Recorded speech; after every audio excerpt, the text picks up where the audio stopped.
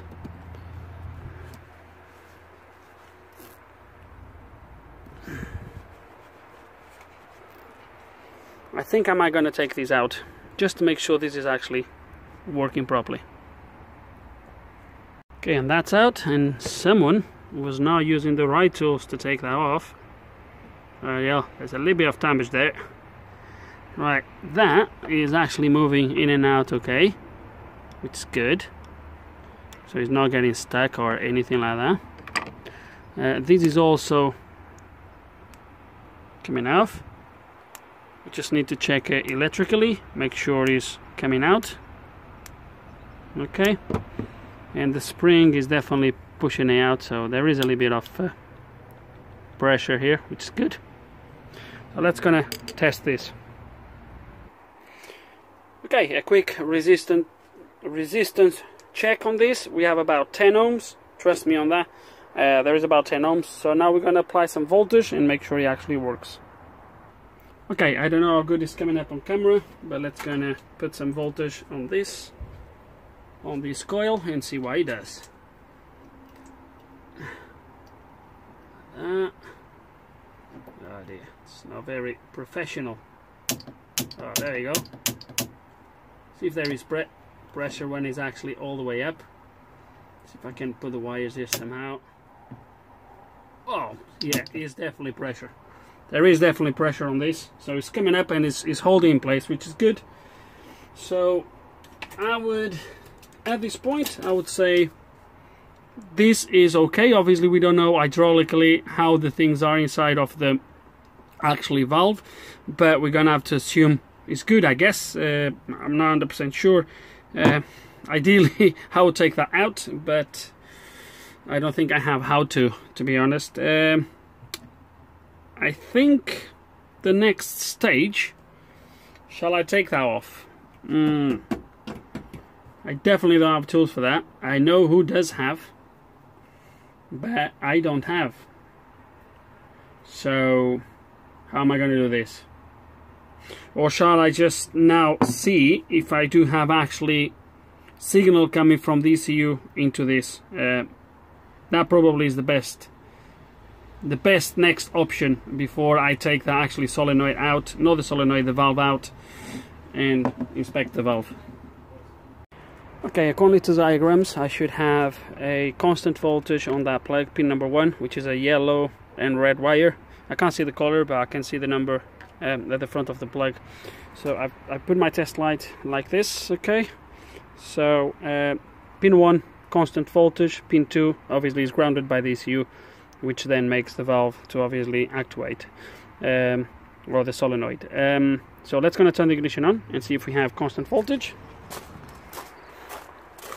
I guess we will have, because that voltage is shared with other stuff.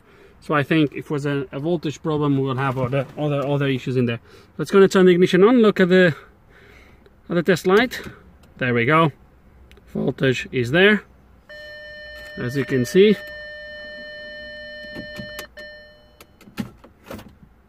And we should turn off in a minute. So we do have voltage. So my next step is going to be probably put the scope and see if we have pulse coming from the ECU. I think that's about it really for now.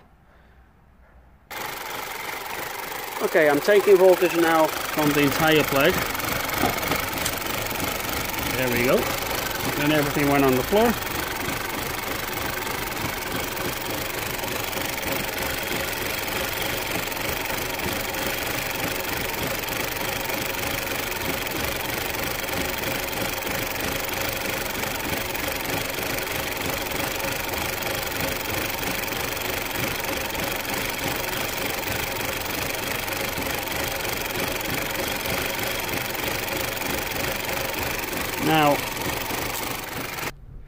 Now, what I'm not understanding is the way the valve is pulsing, or the way the ECU is pulsing that valve. I don't know, it's pausing every now and then.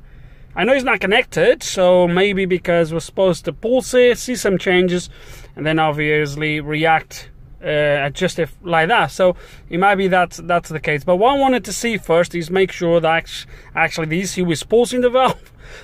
So I don't need to go any further back to check anything else.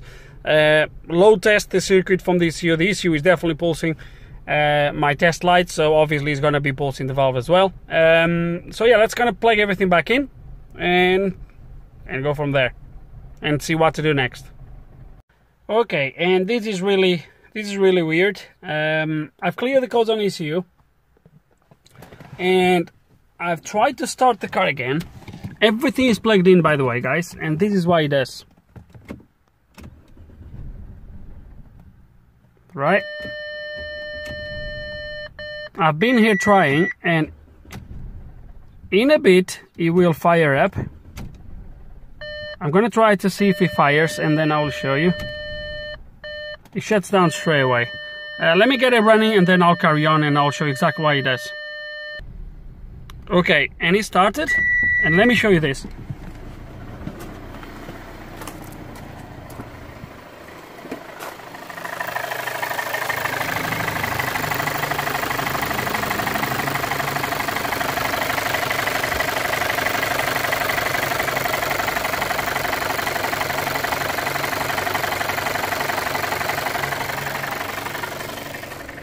So, can you hear that sort of knocking? I don't want to have it running for too long because I don't want to damage anything, but definitely it started. It bounces a little bit like it was doing at the start, sort of the engine just rocking a little bit, etc., and that sort of surging, that's the word. Right at the start, as soon as it I couldn't show you because it's a little bit hard to start, and as you can see now, it's running smooth in sort of the rev wise. If I go to live data, you're gonna see there is no misfirings or anything like that, but is that sort of knocking, so obviously something else is wrong in there.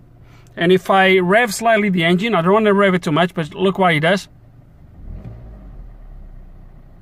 He hasn't done it this time. Wait, you see, it does this, okay? When it comes back to idle, it nearly loses it. My trouble codes are this. Oh no, this is a new one. This is actually a new one. I haven't seen this one before. These was the two codes that were coming up. I don't know what that is now. Honestly, I don't know what that one is. It might be a... Let me turn this off. It might be a result of this sort of... I was here cranking. Maybe the voltage got too low. I don't know. But this is the first time. I've done this 2 or 3 times before I start recording. And it always comes up with these two. But this is the first time I've seen it. Yeah, definitely the first time I've seen it. But yeah, it definitely revs sort of okay, steady. There is no misfirings or anything like that anymore when it gets to that stage. But you can hear definitely that sort of tapping. Not knocking really, it's more a tapping at the top of the engine.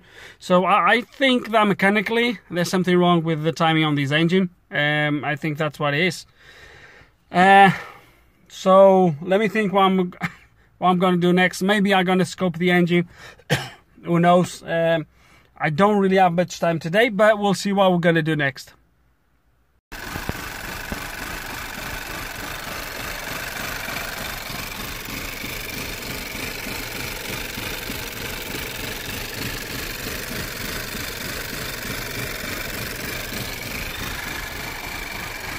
Okay, a few days later, I'm scoping the engine. I've just started the engine, literally, so as you can see, it's running lumpy, rough. I'm gonna leave it running because I want to see if the timing changes when the engine runs kind of smooth, but it starts to make that tapping. I don't know if it's going to do that or no. I'm going to leave it here warming up a little bit, and I want to see what it does. If you remember, at some point in the video, I've shown you when the engine actually runs at idling, runs kind of smooth, but it starts to tapping a little bit. So I'm gonna leave it and then I will quick scope it to see if it makes any difference. But this was literally a cold start. I've just started it, scoped it, and now we're going to analyze these waveforms.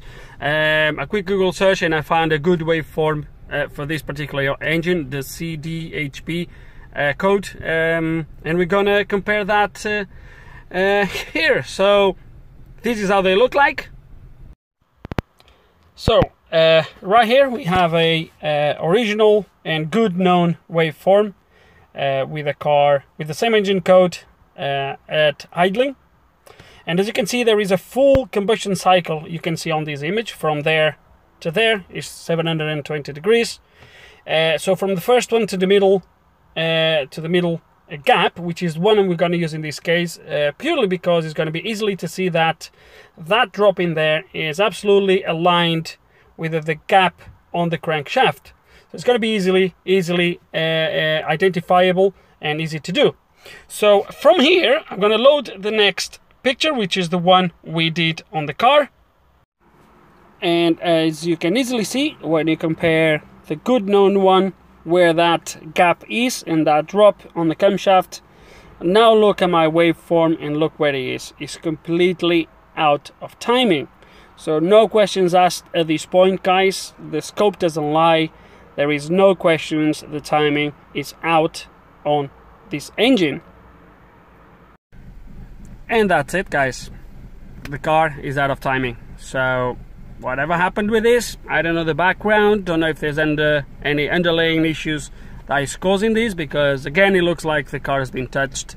The head either is new or has been removed and painted, or I don't know, something has been done on this, and I don't know what it was. So again, it's an auction car, who knows what was being done with this, but it's definitely out of timing and needs to be checked. I was trying to do another scoping with the engine, as I've explained to you. The engine is now fully warmed up. I've stopped and started a couple times and it starts like this all the time. It still is going like sort of bouncing, if that makes any sense, like that.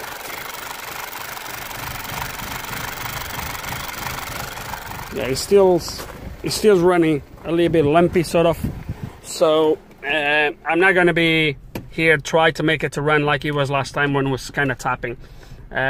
We've seen it's out of timing now, guys, so there is no ifs or buts. To reinforce my diagnostics, I could go a little bit further and actually remove the timing chain cover at the front, the top cover.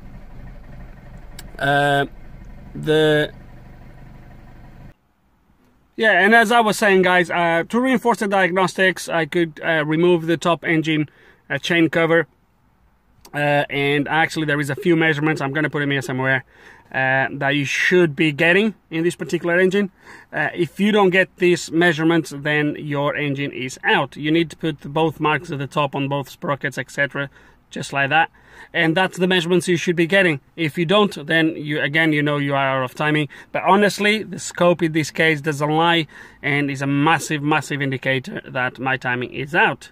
So I'm not going to waste more time with this. I'm not going to repair it, guys. If I did have a garage or a cover where I could do this job, or where I could store the parts, I'll probably do it, because in this particular case I'd have to take the front of the engine off, bumper, etc., to get to the front of the engine, and then I would have to store these parts somewhere. I don't want to leave them here outside.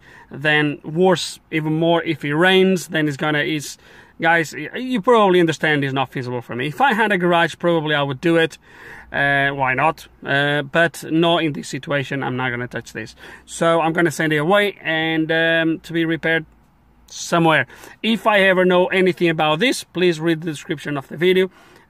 Sometimes I indicate a garage that I do jobs for them, electric jobs, and they do mechanical jobs for me. When it's clutches or things like that, I usually send them, I recommend those guys, and sometimes the owners, they take them there, because I know they do. So I will do that. Okay, I got interrupted. Not really sure what that was. But anyway, yeah, so I'll be sending this, recommended someone to do this. If I do know anything in the meantime, as you know, there's quite a bit of delay on my videos. If I do know anything about this car in the meantime, I will put it on the description below. And that's it for this video, guys. So with no further ado, hope you enjoyed the video. Hope there's some information here you guys can find useful. You might have learned something. If you do still have any questions, any comments, put them below. And like always, thank you for watching.